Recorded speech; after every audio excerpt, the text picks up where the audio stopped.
Your loyal companion has kept you safe on many journeys. To reward him, you take him to Hero's tomb. Hero the Terrier saved Hopeson from the Muck Bear, and your companion wants to pay his respects. So let's get into this. Welcome to Solitary RPG. In this video, what I'm going to do is show you how I ran Hero's Tomb from Into the Odd. And this is a great little adventure to start out with for this game because it doesn't have a lot of rooms. There's no like set encounters. This is simply an exploration of going from room to room to room, rolling your d6 to see if there's an encounter or a clue, and just seeing what's in Hero's Tomb and moving on. And because it's kind of a short little dangerous adventure, it's also a great way to take your characters from novice to professional, so you can increase their skills and their hit points and all those things by just running one really simple adventure before jumping into the really big adventure, which is the Iron Coral, which is the big adventure in this book. And there's 3 of these smaller little adventure sites in the rules if you wanted to try to really level your characters up before doing that. So the other thing I'm doing in this game is you can have companions kind of in this game. So I don't like running a lot of characters when I'm running my solo games. However, I recognize I do need assistance from other characters when I'm playing my games. And it can be kind of challenging to balance everything out. So I've been recently exploring the idea of having companion animals, kind of like a Mad Max situation with this healer, with my character. And one of the equipment pieces you can buy is you can buy a mutt, is what they're referred to in the game. And they are just someone to help you do whatever you need. You got beasts. You can have a mule, horse, a mutt, a hound, and a parrot or a raven if you want birds. They have birds. Kind of cool. But yeah, so I gave myself a mutt, which has, 5 silver is what it costs. Strength, D10, D6 bite. So they don't get any real stats, but it is a companion that's going to help me with combat situations and also carry my lantern as I'm going through the adventure. So I'm kind of using it as a pair. I like how this works so far for me and a few other games that, you have a companion that's helping you with your adventure. They can attack. They can't take a lot of damage, but they can just assist, and it gives you someone to kind of have with you, but you're not necessarily acting them out. It's working so far. I'm really liking it. So I read my intro to you. You want your companion, his name's Mutt. You want to show him some respect. You want to take him to Hero's Tomb so he can pay his respects to, Hero the Terrier for killing the Muck Bear. So the first thing you need to do is you need to go to Hex 10. So the way this works is these little short adventures are in the hex map of the Fallen Marsh. And here's a map of the Fallen Marsh. So you have a Hopeson here, a couple of hexes away, Hex 10. You have Hero's Tomb. Now, I didn't do the dragged out day-to-day going to the adventure site. I just simply said, you show up, you're there, here you go. Just didn't want to, I just was trying to have some fun. I just wanted to get into the dungeon and see what was going on. And then you come over to Hex 10 and you got this real brief description of what is in Hex 10. So we arrived. This is what I read. It's stone paved square, mossy. Well, 20 silver in coins. Dog statue, Hero the Terrier, plaque.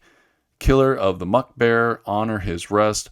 Opening has a stairway down into Hero's tomb, page 102. That's it. That's all the information. It's very brief, and I don't think it gives away too much information. However, I had to make a decision point. There was 20 silver in coins, and I had this information in my head, and I needed to figure out, is my PC going to take those coins, or is my PC going to truly honor his companion's wishes and just go and pay his respects to Hero and move on? Well, this is a pretty gloomy, doomy world, and he doesn't have any money. So I wanted to let the dice decide. So what I did is I simply made a willpower roll. So in the game, you only have 3 stats: strength, dexterity, and willpower. I made a willpower roll. He failed. So he took the coins.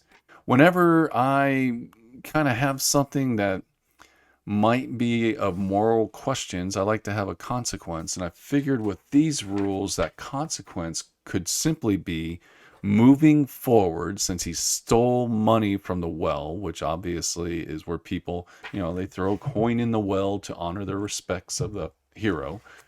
And he stole that money. He would now be faced with a consequence. And I figured, why not attack the luck roll? So for the rest of the game, he was at a -1 to his luck rolls because he did something that was a moral question. And that's just how I played it out. So we worked through that. So then the next thing we were going to do, so we got through, this is the outside, we go over to 102, and this is the stairwell leading down. So the rules of the game is every time you enter a new area, you roll a d6. If you roll a 1, you have a random encounter. If you roll a 2, you have a clue for a random encounter. And then 3 through 6, nothing happens. Now, I read all of this information. This is all the information on Hero's Tomb. I read all this, and I knew where the traps were, and I knew everything that was going on. But how was I going to play the game knowing this information and still making it kind of fun and exciting for my PC? So when we entered, we did the simple stairwell. It's just a stairwell going down. It doesn't look like it's been traveled much. There's moss on the side. You get all kinds of descriptive information right here.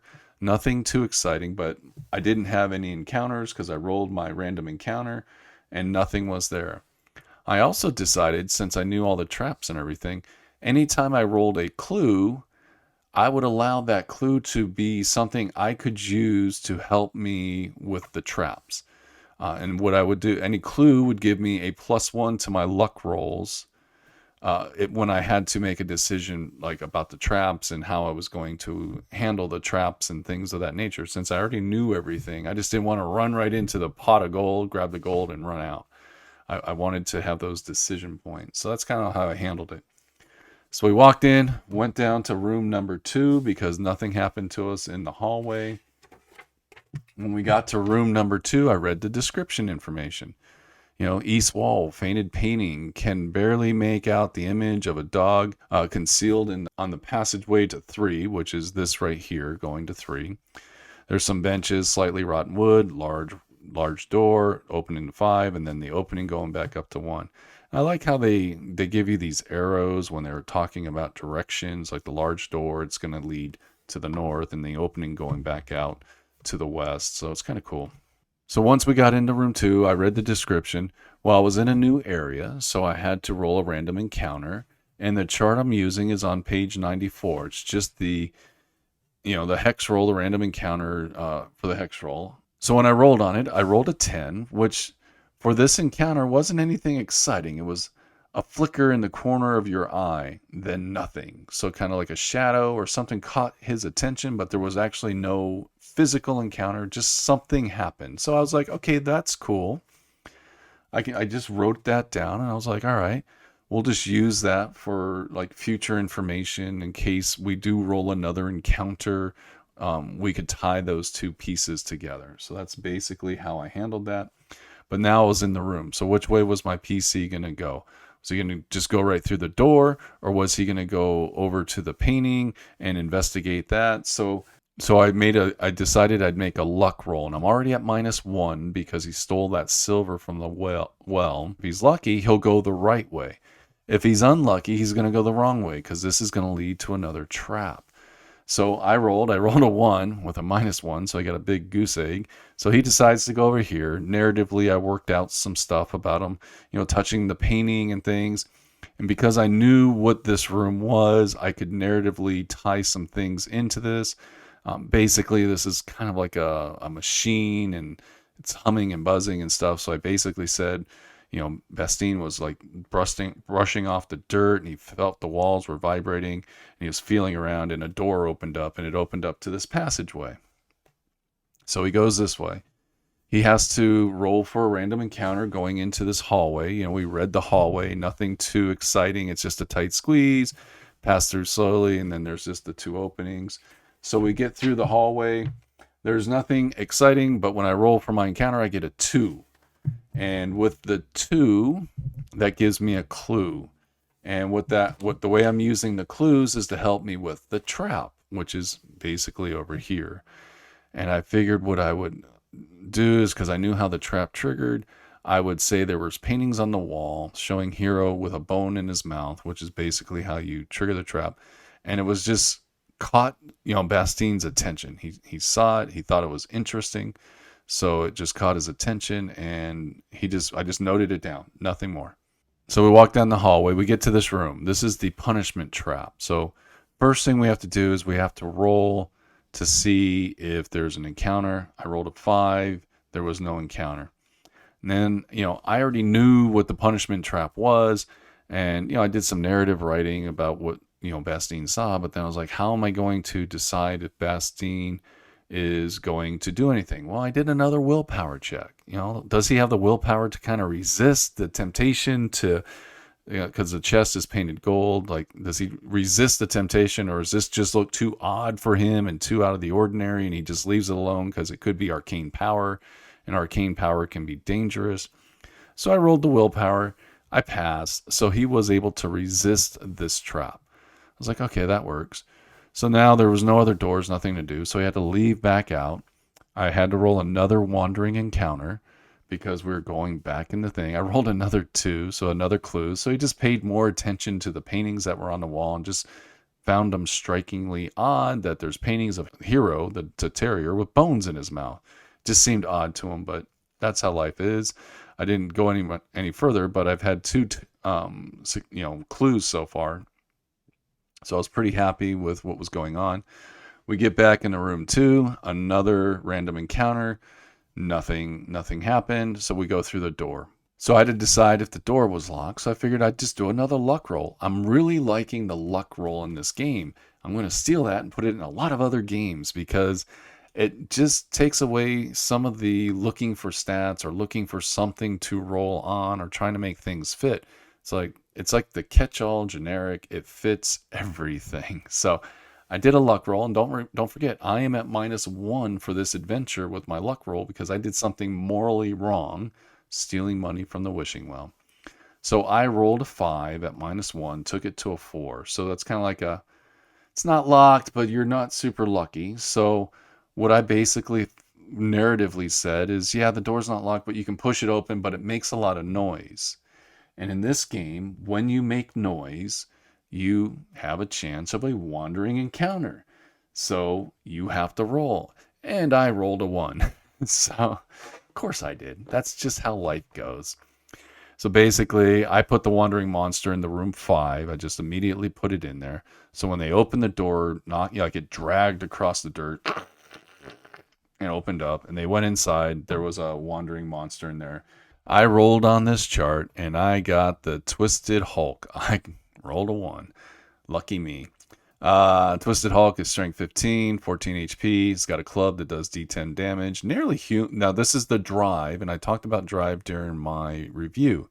So it's nearly human, and it's driven by loneliness. I took that to mean it wanted to be alone. So, wanting to be alone, here's Bastien and Mutt going through the dungeon, and it disturbed it, and it went on the defensive because it's obviously cornered. It can't get out, and it wanted to be alone. So it was angry. It wasn't happy. So it immediately went on the defensive and went for the attack. So they opened up the door. Here comes this Twisted Hulk. So I have my 2 PCs. Obviously, I have to decide who's going to get attacked. I just did a simple high-low roll. If I roll low, it's going to be Bastien. If I roll high, it's going to be Mutt. Well, Mutt got it first.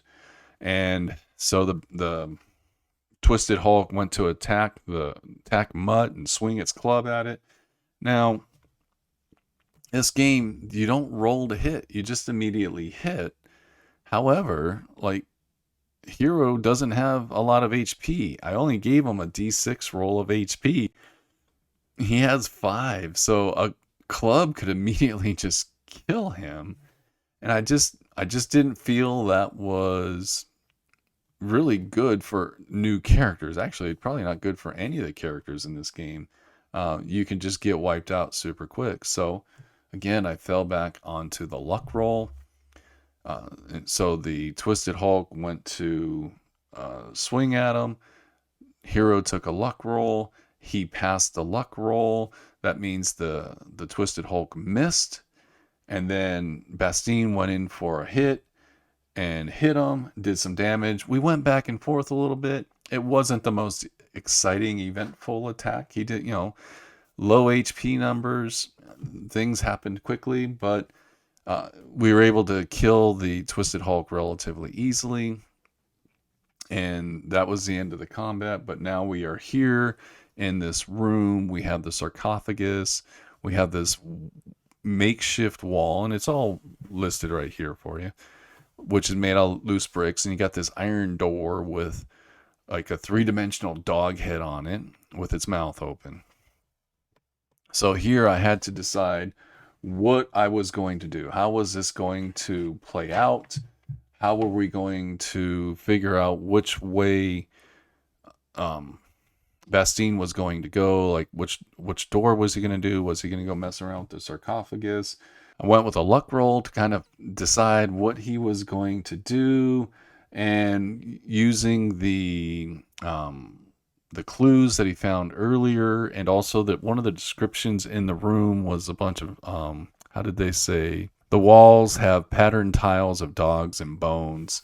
So again, that was like kind of another indicator that there was maybe something to do with bones. So I did a little narrative stuff with Bastien looking around for bones. He didn't find any bones, so he decided to open up the sarcophagus to see if there was bones inside of there.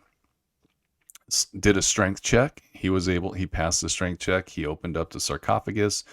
There are some bones in there. It's descriptive right here, but there's bones inside. And then he kind of with the clues that he had rolled, he passed a luck check with a 5 and knew to put a bone in the dog's mouth, and then it opened the door. However, that's not the big part of that trap. The big part of the trap is this is actually considered the false treasure room. And there's this thick white dust over the whole place. And there's a pile of gold treasure, which is actually fake treasure. That's why it's the false treasure room. But Bastien sees it, and I did another willpower check, willpower save. Does he have the willpower to not just rush in and grab the gold and try to make sure everything's safe, or what's going to happen? He failed his willpower check. So I was like, okay, he doesn't have the willpower to resist. So he rushes in, and basically this thick white dust kicks up, and it almost acts like a pepper spray, causing you like you can't breathe. It slows you down. That's kind of how I took it. It does D6 strength loss per round while you're exposed to it. So narratively, I played it out. He got over there. He figured out it was fake, but he's having an effect of the dust. So he clears the room, gets out of the room, and he's recovering. I did another wandering monster check, because another part of the wandering monsters for these rules is if you're loitering and not doing anything, or just kind of spending too much time in a room, you could have a wandering monster. No other wandering monsters came. So then he went over here, and after he recovered, he started looking at the bricks, because there was based on the description, that there is on the east wall loose bricks, some on the ground, more pulled out to allow entry into room 7. So it looked odd. So he went exploring. He was kind of looking inside. Narratively, I already know what the real treasure is.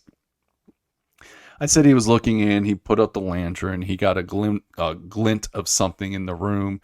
So he decided to take the bricks down to go in the room. Did a wandering monster check. I failed. So he got a wandering monster. And initially I rolled on the Wandering Monster chart, but it didn't fit. So I just kind of looked at what was available on the chart. And because we're doing Hero's Tomb and everything, I went with a rabid dog. So I just put a rabid dog in there. It came to attack Bastin, and Hero jumped in and attacked him first, ended up killing the rabid dog. Narratively, what I did is I said the twisted Hulk that was living here trying to be alone, that was his pet, his companion, the rabid dog. It all kind of made sense that he was keeping the dog alive in this little chamber, keeping Hero's bones safe, and that's what I went with narratively. Then we got inside and, looked around. There's like a pile of silver coated bones, a pile of rubbish, rags, and animal bones, and broken dog food bowls or dog bowls, and a leather collar. I said that's what was it's probably supposed to be Heroes. I just said it was part of the rabid dogs. And then there's a pile of paper, crumbled letters and stuff, thanking Hero for everything he did for killing the muck bear. So then I had another decision point for my PC. Would he take the pile of silver, coated bones, or would he pay his dog, Mutt, the honor and respect of keeping Hero's Tomb intact? So I did another willpower check. It just works with willpower in this adventure. Did that, and he passed, so he left the bones. So what they ended up doing was rebuilding the wall. And then what he did is he covered his mouth. He went back into this room to get some of the white powder stuff, and then closed that door, put the bones back in there, covered the esophagus, and sprinkled some of that white powder around it. So if somebody else comes in, they'll be affected, and hopefully they won't adventure in this room, keeping Hero's bones safe. And then they left. So that was kind of my adventure. It was short. It was sweet. But I really enjoyed kind of how the mechanics worked with this game. I don't usually play a lot of pre-written adventures. Normally, I just kind of make up my own adventures like a lot of us do, just, rolling on charts and stuff. But I don't feel they give you enough information to really spoil anything in these adventures. Yeah, sure, you know where the gold is and the silver and the tricks and the traps, but using the mechanics in the system really made that work. And the luck roll and finding the clues with the wandering monsters just gave me something more to work with.